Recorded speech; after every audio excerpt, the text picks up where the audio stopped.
तो देखिए सवाल एक बार फिर से कि सरकार तो आ रही है लेकिन किसकी, और इस सवाल का जवाब मिलेगा अगले रविवार को। यानी कि मध्य प्रदेश में अगले रविवार को हमें नई सरकार मिल जाएगी।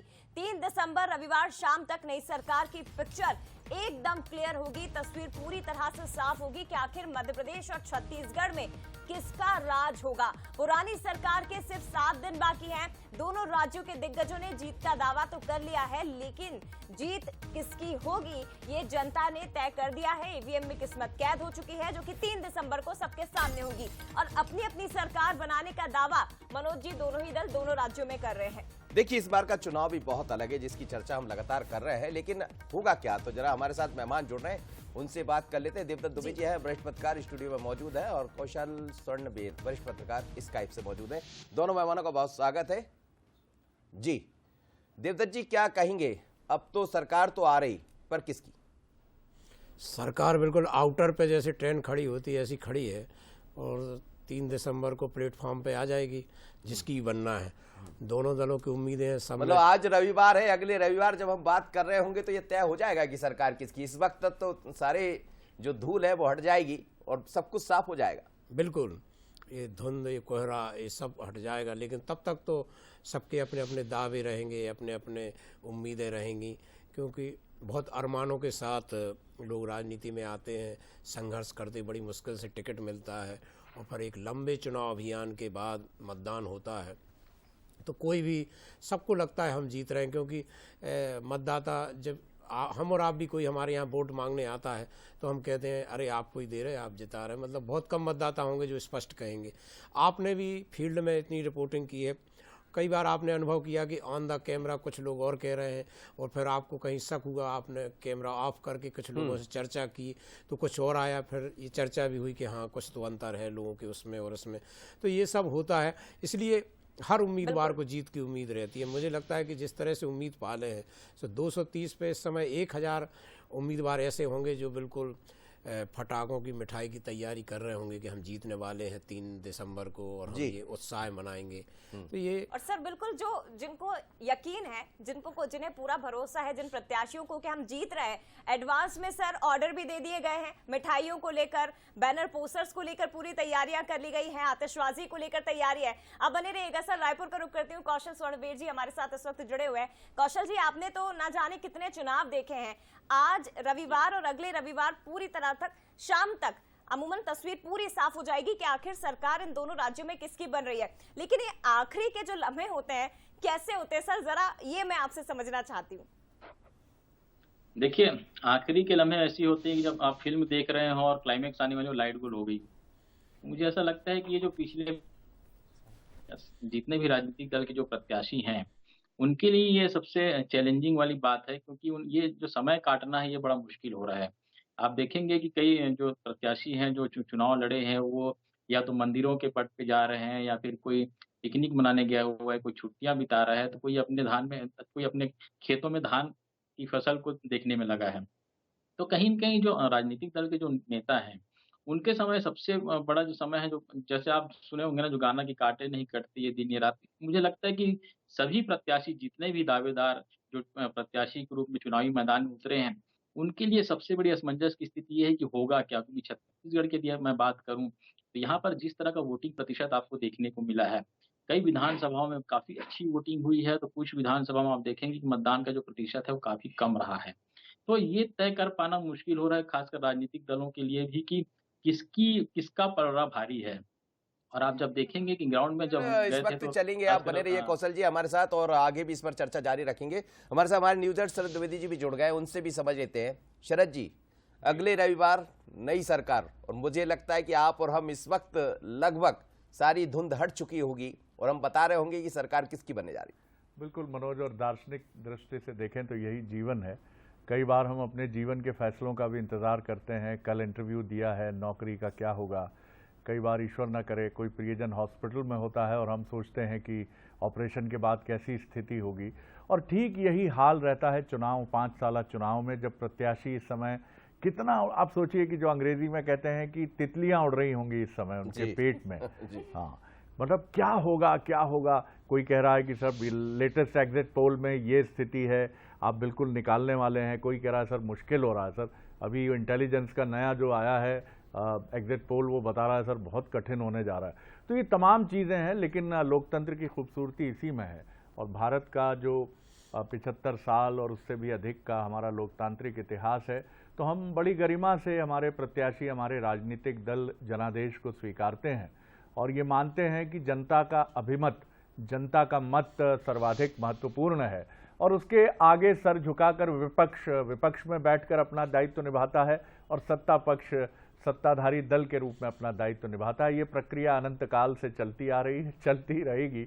लेकिन बिल्कुल सही है कि अगले रविवार को एक रिलैक्सेशन मध्य प्रदेश, छत्तीसगढ़ में, राजस्थान में, तेलंगाना में और पूर्वोत्तर के राज्य में ये होगा कि साहब सरकार आ चुकी है, अब कोई तनाव नहीं है। ये स्थितियां, हाँ जोड़ तोड़ जो होगी उसके बाद, जैसे मध्य प्रदेश में ईश्वर न करे 2018 जैसे हालात हों तो फिर बड़ी मुश्किल होगी, क्योंकि फिर ये सिलसिला थमता नहीं है। और 2018 के चुनाव के बाद पूरे 5 साल हमने उसकी धमक को महसूस किया। जी बिल्कुल। और देखिए राजनीतिक दलों के दावे भी हैं सर, जिस तरह से बताया जा रहा है, हम शुरुआत से यही कह रहे हैं कि जब चुनाव संपन्न हुए उसके बाद दोनों ही राज्यों में दोनों ही दल अपनी अपनी सरकार बनाने का दावा भी कर रहे हैं। लेकिन एक हफ्ते पहले उन राजनीतिक दलों के दिग्गजों की ओर से क्या कुछ कहा जा रहा है, सबसे पहले वो सुन लेते हैं।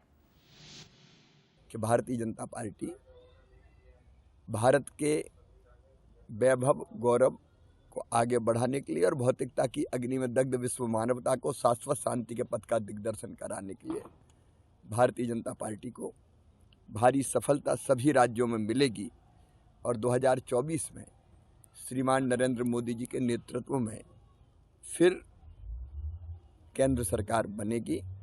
देश आगे बढ़ रहा है, देश आगे बढ़ता रहेगा। हम देख लेंगे ना 3 तारीख को भी आप मुझे मिलेंगे। अब देखिए ये तो 3 तारीख ज़्यादा दूर नहीं है। हाँ, कौन क्लीन बोल्ड हुआ, कौन रन आउट हुआ, सब बात सामने आ जाएगी और अंत में सच्चाई की जीत होगी। मैं शिवराज सिंह नहीं हूँ, ना मैं बीडी शर्मा हूँ कि ये कहना कितनी सीटें, ये मध्य प्रदेश के मतदाता तय करेंगे कितनी सीटें हैं। और जिस प्रकार अभियान चले हैं प्रथम और द्वितीय चरण में, आज मैं दावे के साथ कह सकता हूं कि अब मुझे कोई शंका नहीं है कि भारतीय जनता पार्टी की स्पष्ट बहुमत के साथ छत्तीसगढ़ में सरकार बनने जा रही है। सभी जगह से जो खबरें और रिपोर्ट आ रही है, सभी जगह कार्यकर्ताओं से और अन्य लोगों से चर्चा हो रही है, उन सब के निष्कर्ष यही निकलता है कि भारतीय जनता पार्टी कम से कम 52 से 54 सीटों पे बढ़त के साथ सरकार बनाएगी। जब रमन सिंह की लोकप्रियता चरम पे था तब 55 सीट से 52 सीट से ऊपर नहीं गया। अब कहाँ से आ जाएगा? तो ये 3 तारीख तक के अपने कार्यकर्ताओं को ढाढ़स बनाने के लिए ये करें, ठीक भी कर रहे हैं। इसके अलावा उसके पास है क्या? जब रिजल्ट आएगा तो सबको पता चल जाएगा कि वो 15 सीट से आगे बढ़ रहे हैं कि नहीं बढ़ रहे हैं।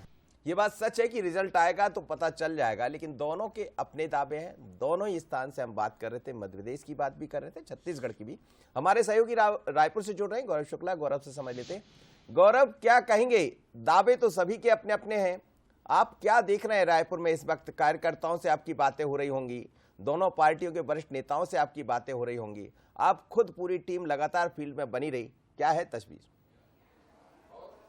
मनोज जी देखिए, 7 दिन का वक्त बताया महज जब नई सरकार जो है वो बन जाएगी, लेकिन उसके पहले दोनों ही प्रमुख राजनीतिक दलों में अपने अपने जीत के दावे जो है वो साफ तौर पर देखो मिल रहे हैं। 2 चरणों में छत्तीसगढ़ में चुनाव हुआ। पहले चरण का मतदान जैसे ही संपन्न हुआ, बीजेपी ने तो बाकायदा जश्न बनाया था। हमारे साथ इस वक्त मौजूद है अजय चंद्राकर जी, जो कि कुरुस से प्रत्याशी भी हैं और काफी वरिष्ठ नेता भी है, मंत्री है, पूर्व मंत्री। सर, किसकी सरकार बनते देख रहे हैं? सभी दावा कर रहे हैं। बनते देखने का समय निकल गया साहब, महसूस कर रहे हैं। मैं तो वो सामने देख रहा हूं कि बीजेपी का मुख्यमंत्री शपथ ले रहा है, ये महसूस कर रहा हूं, देख कहां रहा। दावा दोनों कर रहे हैं। बीजेपी अपने आंकड़े स्पष्ट नहीं कर रही, लेकिन कांग्रेस 75 प्लस की बात कर रही है। भाई, दावा इतना मजबूत है 75 प्लस का, तो 5 साल में क्या काम किया, उसमें एक दिन वोट क्यों नहीं मांगे? एक आपने सुना क्या 5 साल में हमने ये काम किया, उस आधार पर हमको वोट दीजिए करके? क्या करेंगे? तो वो लाल स्याही में लिखे थे, उसको हरा स्याही में लिख दिए उसी को। 17 लाख मकान बनाएंगे। कौन ने मना किया था 5 साल मकान मत बनाओ करके? तो ये हो गया, खेल खत्म। कर्ज माफी बनाम महतारी वंदन योजना से देखा जा रहा है। महतारी वंदन योजना को क्या महिलाएं दे रही हैं? महिलाओं ने 50 विधानसभा में सबसे अधिक वोटिंग भी की है। क्या है, महतारी वंदन योजना महिलाओं को सशक्त बनाने की एक योजना, और इससे छत्तीसगढ़ की महिलाएं उत्साहित हुई। और कांग्रेस की जितनी योजना हो सब फ्री बीज है। छत्तीसगढ़ में फ्री बीज की राजनीति के जनक केयर टेकर मुख्यमंत्री जी हैं। तो देखिए, ये थे अजय चंद्राकर जी, मनोज जी, जिन्होंने बताया कि वो मुख्यमंत्री बनते देख रहे हैं सामने में। तो आप इसी से अंदाजा लगा सकते हैं कि बीजेपी अपने सरकार बनने को लेकर कितनी स्पष्ट है। और वही चलिए गौरव, आप ख्याल आप बनाए रखिएगा नजर वहां पर, लेकिन मध्य प्रदेश की स्थिति क्या है जया, जरा समझ लीजिए। शायद सूरज जोड़ रहे हैं जी। बिल्कुल, सूरज हमारे साथ इस वक्त जुड़ गए हैं और बड़ी संख्या में कांग्रेस के तमाम दिग्गज कार्यकर्ता भी वहां मौजूद है। सूरज, तस्वीरें दिखाइए, क्योंकि आज ट्रेनिंग भी चल रही है। तमाम 230 प्रत्याशियों की कांग्रेस कार्यालय के बाहर आप मौजूद हैं और इसी वक्त लगभग समय होगा, जैसे कि यहाँ पर जो तमाम मेहमान बैठे, हम यही चर्चा कर रहे हैं कि दोपहर के 1:30 बजे तक हम चर्चा कर चुके होंगे कि आखिर बहुत तस्वीर साफ हो जाएगी कि सरकार किसकी आ रही है प्रदेश में। देखिए, बिल्कुल यहाँ भी वैसा ही माहौल नजर आ रहा है। तमाम अलग अलग सीटों के उम्मीदवार भी पहुंचे और अब देखिए ये गहमा गहमी भी है, बड़ी संख्या में लोग भी पहुंचे हैं और खासतौर से प्रशिक्षण दिया जा रहा है किस तरीके से जब मतगणना होगी तो उसको लेकर सावधानी बरतनी है। कुछ उम्मीदवार भी हैं, उनसे भी बात करेंगे। दादा, किस प्रकार की तैयारी हुई, बातचीत की और क्या प्रशिक्षण दिया गया 3 तारीख को? ये बड़ा सारगर्भित प्रशिक्षण था और जैसा कि हम प्रारंभ से देख रहे हैं पिछले 2.5-3 साल से कमलनाथ जी ने जो मेहनत की और जो प्लानिंग करके और कांग्रेस को जो यहाँ पे लाके खड़ा किया है, ये उसी का परिणाम है कि कांग्रेस यहाँ गवर्नमेंट बना रही है। निश्चित अब तक किसकी सरकार? कांग्रेस की। आश्वस्त है, कॉन्फिडेंट? बिल्कुल बिल्कुल हैं। एक बदलाव चाहती है पब्लिक। 18 साल का जो कामकाज जो लोगों ने देखा है उससे त्रस्त हो चुके हैं। सिवाय बातों के अलावा और कुछ नहीं था। कांग्रेस को, कमलनाथ जी को एक बार मध्य प्रदेश की जनता मौका देना चाहती है, उनके अनुभव का लाभ लेना चाहती है, उपयोग करना चाहती है। मौका देना चाहती है, अनुभव का लाभ लेना चाहती है और धीरे धीरे तमाम जो उम्मीदवार हैं वो भी निकलकर सामने बाहर आ रहे हैं। कुछ लोगों से बात भी की, सबका यही कहना है कि किसी प्रकार की कोई गड़बड़ी बीजेपी ना कर पाए, इसको लेकर यहाँ पर बातचीत की जा रही, प्रशिक्षण दिया जा रहा है। अभी खासतौर से जबलपुर संभाग की बात हो, महाकौशल संभाग की, तो प्रत्याशियों से बात की है, संजय शर्मा भी हैं। सर, किस प्रकार का प्रशिक्षण दिया गया? सूरज ये पूछ रही है अगले रविवार क्या हमारे एजेंट समय पर वहां पहुंचे, समय पर जाएं और पूरे अलर्ट रह के हर राउंड की काउंटिंग कराएं। जहां कहीं भी गड़बड़ी होती है तत्काल शिकायत करें। डाक मतपत्र ईवीएम की काउंटिंग के पहले गिनती हो और रिजल्ट उसका डिग्री अनाउंस करें। इसके बाद पेटियां खोली जाए। अगले हफ्ते किसकी सरकार? अगले हफ्ते हमारी सरकार। चलिए अगले हफ्ते सूरज निगाह किसकी सरकार? निश्चित रूप से हमारी सरकार है, कमलनाथ जी की सरकार है, कांग्रेस की सरकार है। और पिछले ये 18 साल, 18.5 साल में जो झूठ फरेब जो फैलाया है, निश्चित रूप से जनता एक बदलाव चाह रही थी और वो बदलाव और परिवर्तन देखने को मिलेगा। सूरज निगाह बनाए रखिएगा और तस्वीरें बड़ी स्पष्ट है कि कार्यकर्ता बड़ा उत्साहित है। शरद जी, आपकी तरफ आना चाहूंगा। आप देख रहे हैं इस समय कांग्रेस के दफ्तर की तस्वीरें सूरज दिखा रहे थे, दूसरी तरफ रायपुर को भी हम देख रहे थे। क्या कहेंगे अगले रविवार नई सरकार? जिस तरह मनोज, हम लोग जब कॉलेज में अपनी परीक्षाएं देते थे तो एक चीज याद रखते थे कि कॉपी किसके पास जा रही है। अरे टंडन सर देखेंगे क्या केमिस्ट्री? अरे यार मर गए यार, बड़ा लफड़ा हो जाएगा यार। टंडन सर तो एक एक नंबर खींच के देते हैं। गुप्ता जी, अरे गुप्ता जी बड़ा अच्छे हैं यार, वो बहुत बढ़िया। मतलब हम पूरी ताकत, पता चले नहीं चले, लेकिन हम सब लगे रहते थे किसके पास जा रही? रीवा गई है भैया। अरे रीवा गई है क्या? नहीं, शेडोल भी भेजी गई है। तो इस समय दोनों पार्टियां जो है, रूलिंग पार्टी थोड़ी रिलैक्स होती है क्योंकि वो सत्ता में है, लेकिन अपोजिशन के मन में इसमें संदेह के कई विषधर सर्प जो हैं वो फुफकारते रहते हैं।